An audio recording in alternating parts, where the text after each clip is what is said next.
वादा तो ये था कि आज के दिन पैसे ट्रांसफर खाते में होंगे, रजिस्ट्रेशन की बात नहीं थी। आज वादा ये किया गया था कि महिला दिवस पर पहली किश्त जारी की जाएगी, लेकिन जैसा कि आप बता रही हैं कि ऐसा संभव नहीं है। आज वादा तो यही हुआ था पहला।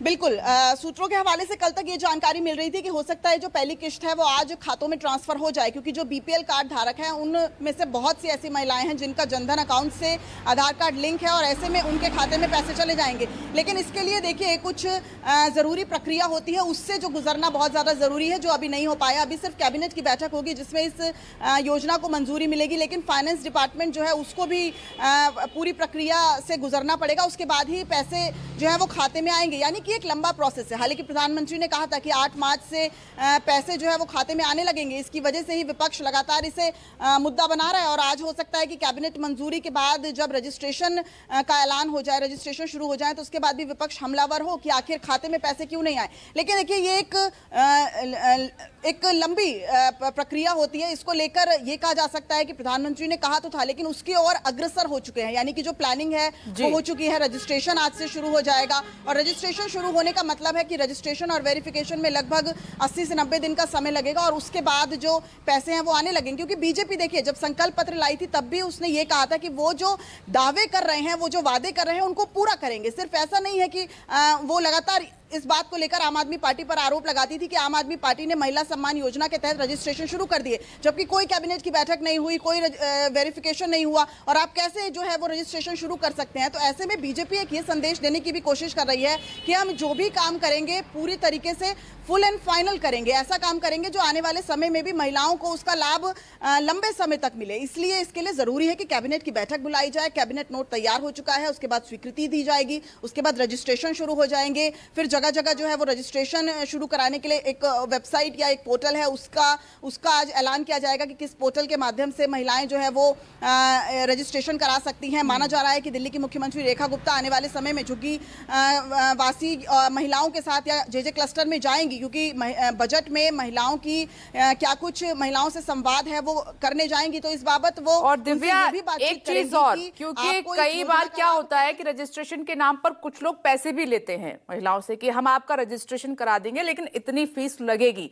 ऐसा नहीं होना चाहिए, क्योंकि वो गरीब महिलाएं इतना रजिस्ट्रेशन की फीस नहीं दे सकती। तो सरकार को यह भी सुनिश्चित करना पड़ेगा। दूसरी सबसे बड़ी बात यह है कि ये सवाल विपक्ष की तरफ से उठ रहा है कि जब आपने चुनाव प्रचार के दौरान वादा किया था तब कोई क्राइटेरिया नहीं था, कोई कैटेगरी नहीं थी, मतलब कोई इस तरीके की बात नहीं की थी। वोट तो सभी महिलाओं ने दिया है, दोज आर नॉट वर्किंग, वो यही सोच रही है कि हमें भी मिलेगा। तब आपने ये नहीं कहा था कि एक पर्टिकुलर क्लास को ही दिया जाएगा।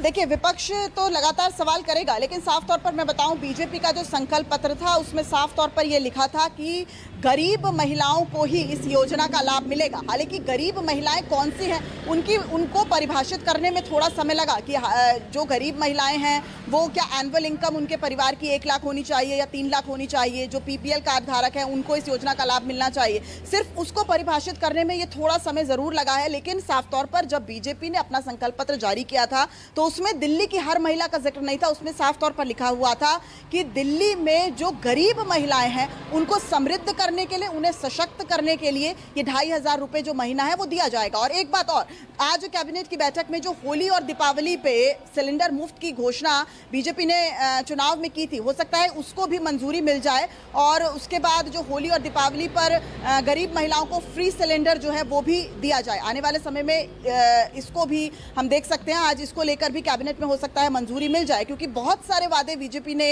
महिलाओं को लेकर किए थे। 21,000 रुपए सालाना गर्भवती महिलाओं को दी जाएगी, पोषण किट दी जाएगी। साथ ही साथ एक जो वादा किया गया था कि 500 रुपए में सिलेंडर, यानी कि सब्सिडी रेट पर जो सिलेंडर है वो गरीब महिलाओं को दिएगा। लेकिन सारे वादे गरीब, आर्थिक रूप से कमजोर महिलाओं के लिए ही किए गए थे। लेकिन साफ तौर पर जो नॉन वर्किंग वुमेन्स थी वो भी कहीं ना कहीं ये एक्सपेक्ट करने लगी थी कि हो सकता है हमें भी इस योजना का लाभ मिले। लेकिन जो अब क्राइटेरिया सामने आया है, लेकिन ये बिल्कुल नहीं कहा जा सकता था कि चुनाव में दिल्ली की हर महिला को वादा किया और अब गरीब महिलाओं को कह दिया।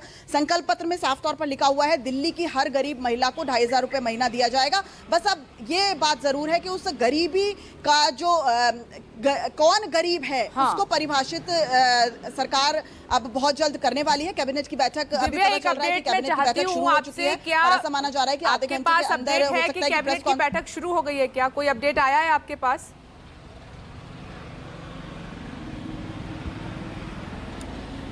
बिल्कुल बिल्कुल कैबिनेट की बैठक शुरू हो चुकी है। सभी कैबिनेट मंत्री मौजूद हैं। दिल्ली की मुख्यमंत्री कुछ देर पहले दिल्ली सचिवालय पहुंच चुकी है। कैबिनेट की बैठक शुरू हो चुकी है और चूंकि 12 बजे दिल्ली के जवाहरलाल नेहरू स्टेडियम में महिलाओं का आज कार्यक्रम है जिसमें 10,000 महिलाएं जो है वो शिरकत कर रही हैं। बीजेपी के राष्ट्रीय अध्यक्ष जेपी नड्डा जो है वो भी लगभग 1 बजे वहां पर पहुंचेंगे और वो भी वहां पर संवाद करेंगे महिलाओं से। तो ऐसे में वो भी कार्यक्रम है, इसलिए अब कैबिनेट की बैठक शुरू हो चुकी है और माना जा रहा है कि 20 से 25 मिनट के अंदर कैबिनेट की बैठक खत्म होगी। अब ये देखना होगा कि क्या सीएम जो है वो खुद मीडिया से बातचीत करेंगी और चूंकि ये एक बहुत बड़ा फैसला है, अहम फैसला है और इस बाबत भी अहम फैसला है क्योंकि जो चुनावी वादा किया गया था पहली कैबिनेट की बैठक में, हमने देखा कि चुनावी वादा किया गया था कि पहली कैबिनेट की बैठक में आयुष्मान योजना को लागू कर दिया जाएगा। तो पहली कैबिनेट की बैठक में उसी अनुसार पहली बैठक हुई और उसके बाद रेखा गुप्ता ने कहा कि आयुष्मान योजना को लागू कर दिया जाएगा। और चूंकि एक बड़ा फैसला है दिल्ली सरकार का और दिल्ली सरकार चाहेगी कि हर मोर्चे पर जो महिलाएं हैं उन्हें ये पता चले, तो हो सकता है कि वो